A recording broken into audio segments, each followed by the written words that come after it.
થોડા સાઈડ માં રહેજો ને તમે.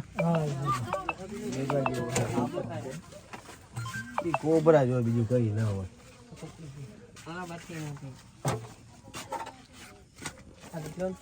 અહીં કાઢી જ ને.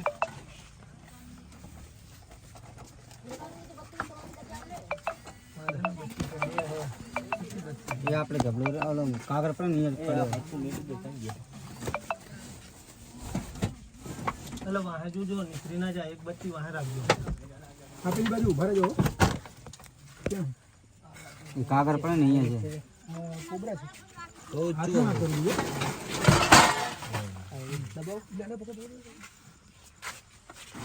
સાઈડ માં રહેજો. યા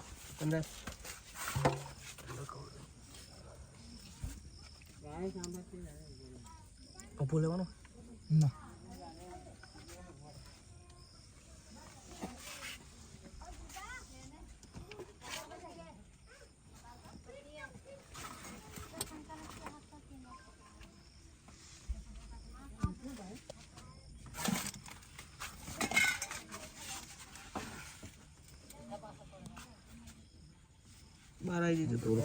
તમે હવે બધા બહાર જતા રહેજો. બહાર આવી જાઓ. બહાર આવી જાઓ. બહાર આવતો રહો. તમે બહાર જતા રહો.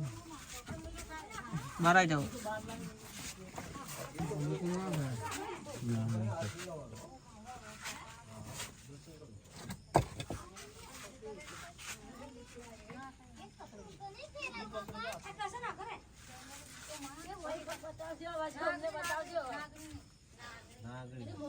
ડબ્બો એક પ્લાસ્ટિક નો લાવજો. પ્લાસ્ટિકની બેણી બેણી પડી લોકો પાસે આમ રાખો.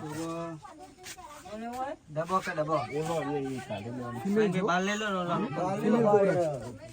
નાગડી છે. બાર લઈ જાઓ. બાર લઈ જાઓ.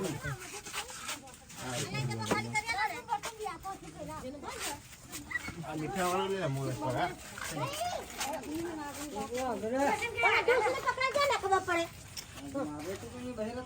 બેણી આપતો ને આડી આડી મોરસ ખાલી કરી નાખો આમાં. ખાલી કરી નાખો. કોબરા છે ને. કોબરા નાગડી છે.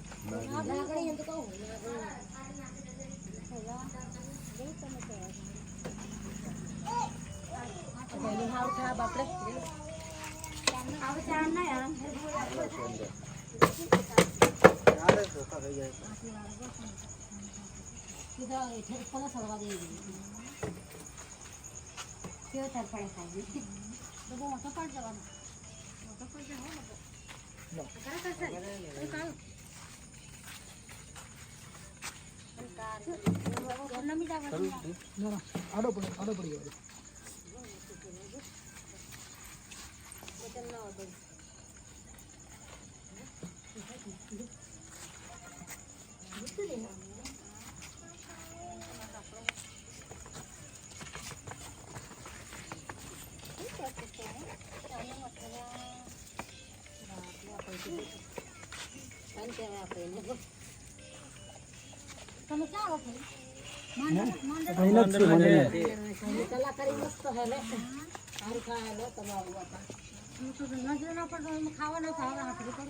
ખાવાનું બાકી છે. રોટલા હવે બનાવો.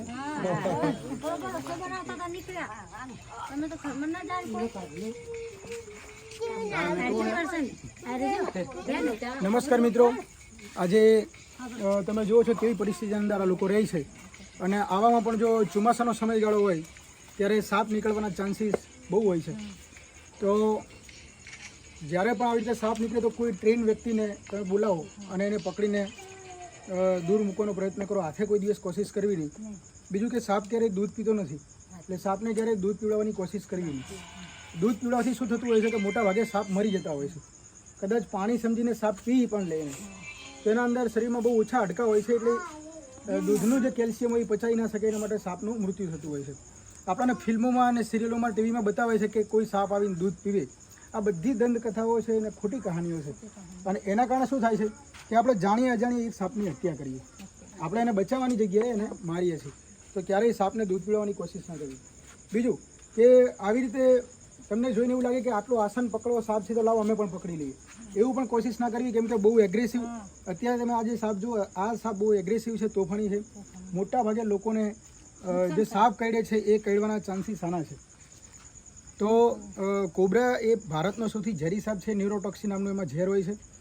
જેવો માણસને કરડે તરત જ એ હૃદય અને દિમાગ ઉપર અસર કરવાનું ચાલુ કરે છે. માણસને ક્યારેક જો સારવાર ના મળે તો એનું મોત પણ થતું હોય છે. તો મિત્રો, પ્રકૃતિએ મને વધુ એક બીજો સાપ પકડવાનો મોકો આપ્યો. અમારી સાથે સેવાભાવી વ્યક્તિ અને ખૂબ જ આધ્યાત્મિક બાબતના અંદર સંકળાયેલા એવા અમારા સુનિલભાઈ છે. અને જ્યારે પણ જરૂર પડે સુનિલભાઈનો એક ફોન આવે ત્યારે અમે હાજર થઈએ છીએ. એનું કારણ કે એમનું જે વ્યક્તિત્વ જે છે એ વિડીયો ચાલે છે પછી હું તમને સમજાવું. એમને સંભળાય છે ને દાદીને? સાંભળે તો છે ને દાદી? દાદી સાંભળો? નહીં સાંભળતા ને? કોઈ વાંધો નહીં. અહીંયા જે દાદી જે છે એમને પૈસા આપવાની કોશિશ કરે છે, પણ મિત્રો હું તમને જણાવું કે અત્યાર સુધી અમારા 1000થી વધુ સાપ પકડવાનો અમારો એક્સપિરિયન્સ છે. એમાં અમે ક્યારેય સાપ પકડવાનો પૈસા લેતા નથી, કારણ કે કોઈનો જીવ બચાવો ને એ કોઈ પૈસા એને તોલી ના શકાય કે એની કેટલી કિંમત છે. આજે તમે એમને 50 રૂપિયા, 100 રૂપિયા, 500 રૂપિયા આપો તો 500 રૂપિયાથી આ જીવને જે છે કિંમત અંકાતી નથી. એટલા માટે અમે ક્યારેય જીવ બચાવવાના જે પૈસા લેતા નથી. ક્યારેક એવું બને કે અમે હાજર ના હોય ને કોઈ અગત્યના કામમાં રોકાયેલા હોય તો અમે ના પહોંચી શકીએ એ વાત અલગ છે. બાકી અમારી પાસે સમય હોય જ્યારે તો અમે જરૂરથી પહોંચીએ છીએ અને એક જીવને બચાવવાની કોશિશ કરીએ છીએ. આપણે વાત કરતા હતા સુનિલભાઈની, તો સુનિલભાઈનો જ્યારે પણ ફોન આવે ત્યારે અમે હાજર થઈએ છીએ. એનું કારણ છે કે એમનું જે વ્યક્તિત્વ છે એ વ્યક્તિત્વ બિરદાવા લાયક છે, એક માન સન્માનને લાયક છે. બીજું કે રાવળ સમાજમાંથી છે, જેને આપણે દેવ ગણીએ છીએ, અને આધ્યાત્મિક બાબતના અંદર એમનું ઘણું બલિદાન અને યોગદાન પણ છે. તો સુનિલભાઈ, આજે એમને બોલાવીને અહીંયા તમે પણ અમને એક મોકો આપ્યો, તમને પણ એક મોકો મળ્યો સરસ કે ભાવિનભાઈ આપણે માંડલના એવા જો કે સેવાનું જ કાર્ય કરી રહ્યા છે. અને બહુ આવા લોકો ગામમાં ઓછા હોય છે કે આવું સેવાનું કાર્ય કરે છે, કે આવા જીવન જે આ પ્રકૃતિના જે કંઈ સાપ છે કે આ છે એ સારું કામ કરે છે. અને એક ફોન કરી આપણે તરત હાજર થઈ જાય છે અને બહુ બિરદાવવા લાયક છે. ભાવિનભાઈ દરેક કામમાં એમ કે કોઈ કાયદાકીય કામ હોય કે આવું જીવજંતુનું કામ હોય, સાપ પકડવાનું, એક ફોન ઉપર હાજર થઈ જાય છે. બહુ સરસ કામ છે. એક ફોન પર જે 1 કિલોમીટર ગામથી દૂર 1 કિલોમીટર છે, અહીંયા એક ફોન કરતાની સાથે આવી ગયા છે. થોડોક ટાઈમ લાગે, એ પણ કામમાં બીજી હોય, આપણે રાહ જોવી પડે, એટલે એમને સેવાનો મોકો સરસ આપણું કામ કર્યું છે. એ બદલ ખૂબ ખૂબ આભાર. Thank you. જય ભારત. આ જે કળા છે મિત્રો, એ દરેકને મળતી નથી. ક્યારેક હજારે, 100, લાખોએ એક વ્યક્તિને આ કળા મળે છે. તો કુદરતે મને જે કળા આપી છે એના માટે મારે એક કામ કરવું જ જોઈએ.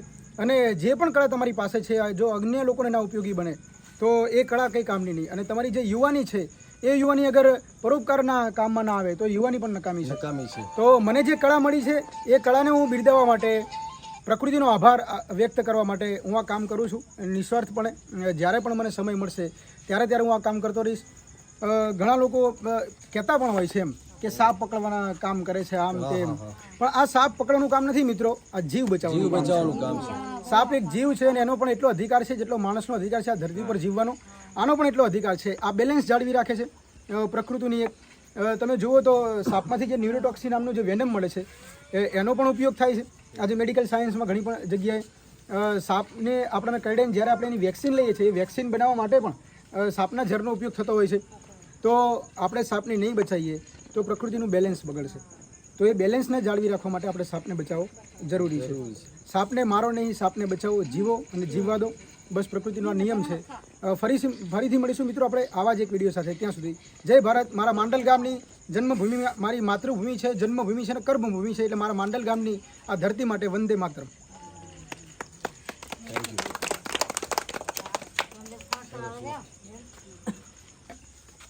મિત્રો, અમે જે જગ્યાએ સાપ પકડવા આવ્યા છીએ ત્યાં અમે જોયું કે એમની પરિસ્થિતિ જે છે ખૂબ જ વિકટ પરિસ્થિતિ છે.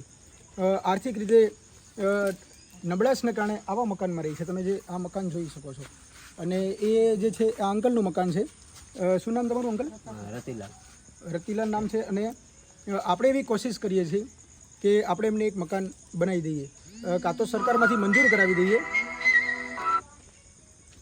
કાં તો સરકારમાંથી આપણે એમને મકાન મંજૂર કરાવી દઈએ. અગર જો એમના નામ પર આકારણી હોય તો આપણે એમને આવાસ યોજનામાંથી મકાન મંજૂર કરાવી દઈએ. અને જો મકાન મંજૂર ના થાય તો આપણે એવો પ્રયત્ન કરીશું. પહેલીવાર મેં તો આવું કામ પહેલીવાર કરું છું, હજી કર્યું નથી.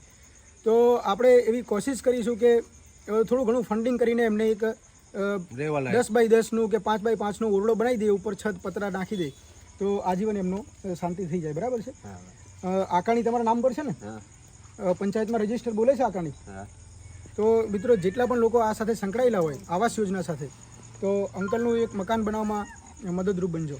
અને મને પણ આ એક નવું કામ કરવાનો મોકો મળ્યો છે, મને પણ આનંદ થશે. અને અગર આપણે આમાં સક્સેસ થઈએ છીએ કે નહીં એ તો મને ખબર નથી, પણ એક પ્રયત્ન કરીએ આપણે કે એમને એક મકાન બનાવી દઈએ. અને સાથે અમે એમના ઘરેથી સાપ પકડ્યો છે, જાણીએ એમને મદદ કરવાનો અમને પણ મોકો મળ્યો. તો તમે પણ જેટલા પણ લોકો આની સાથે સંકળાયેલા હોય તો મારો કોન્ટેક્ટ કરજો. હું તમને સ્ક્રીન પર નંબર આપીશ. આપણે અંકલનું મકાન બનાવીશું. બરાબર અંકલ? શું આમ મજૂરીમાં શું કરો છો? તમારો મહિને કેટલી આવક હશે? રોજના 300-400 આપે. 12-15 હજારની આવક ગણવાની. બરાબર છે, એટલે 10-12-15 હજાર સુધીની આવક થાય.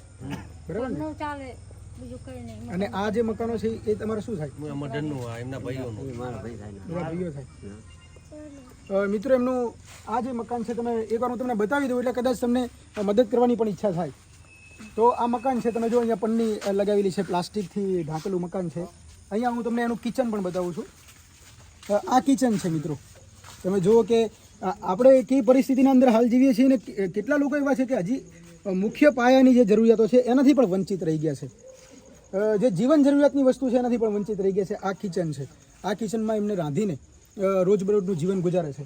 આ અંદરનો રૂમ તમને બતાવું તો આ જો અહીંયા આપણે ઊભા રહીએ તો છત પર માથું ઉડી જાય છે.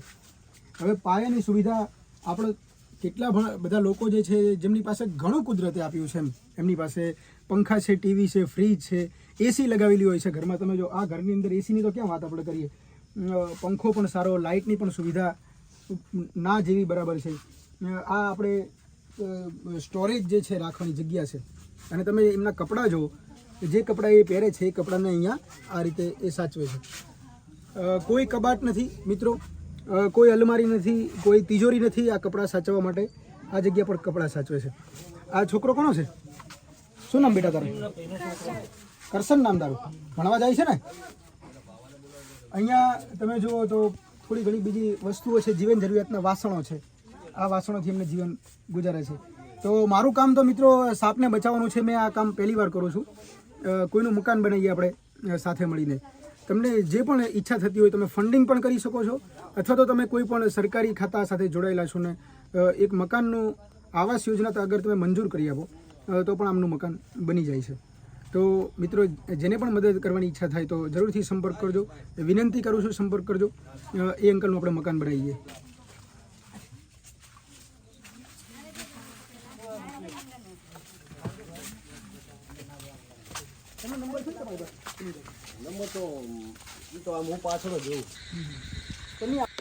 મિત્રો હવે આ સાપને છોડવાનો સમય આવી ગયો છે. આપણે ગામથી લગભગ 3-4 કિલોમીટર દૂર આવી ગયા છે અને ત્યાં આપણે એને રિલીઝ કરીશું એના કુદરતી વાતાવરણમાં, જ્યાં એનું પોતાનું જે બાકીનું જે જીવન છે એ શાંતિથી અને પોતાના એક પ્રાકૃતિક વાતાવરણના અંદર વિતાવી શકે. ચલો આપણે એને રિલીઝ કરીએ.